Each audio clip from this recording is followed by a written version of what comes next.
Ano ginagawa mo dito, Bob?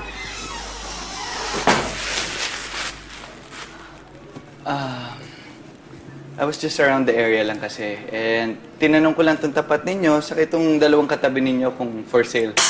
Kailangan ko kasing bodega eh. Iniintay ko kasi si Juan. Mukhang wrong timing ako ah. Parang may pinagdadaanan ka. Eh, gusto ko sana siya kausapin dahil meron akong nadiskubre na hindi ko nagustuhan. Ah, ganun ba? Hindi ba parang lagi na lang kayong ganyan? Parang hindi ka ba na i-stress? Kaya nga gusto ko siya kausapin para malinawan na ako sa lahat ng mga pangyayari. Matanong ko lang ha, babae ba itong pinag-aawayan ninyo? Oo, babae. I told you so. I've never been wrong. Alam mo yung mga tulad ni Juan, ha?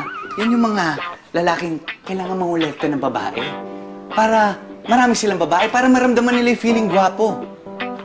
Pero, ang tunay na gwapo, hindi kasi yan nangongolekta ng babae.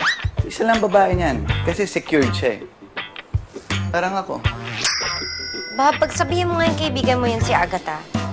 Sabihin mo sa kanya na huwag na siyang makulit, huwag na siyang landi na landi at habol na habol kay Juan. Iba na lang. Alam mo, Happy, gusto sana kita tulungan eh. Kaya lang, simulang na-inlove si Agatha kay Juan. Gumawa na ako ng wall sa amin. In-unfriend ko na nga siya sa FB. Pagka, wala na kaming connection kasi kumpara sa'yo, mas sa'yo ako. Sa'yo ako, mas friend kita. Mas loyal ako sa'yo.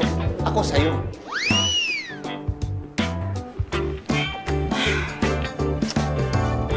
Uy!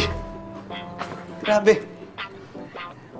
Wait lang ha. Nasakto lang ha. Kasi nakasulat dito sa FB ni Agatha na nasa ano raw siya. Akala ko ba hindi na kayo friends?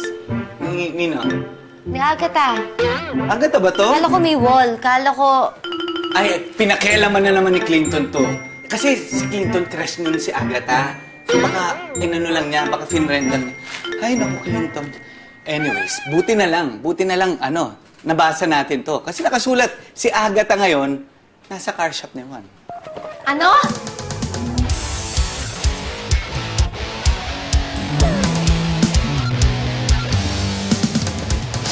I hate her! I hate Agatha! I hate her!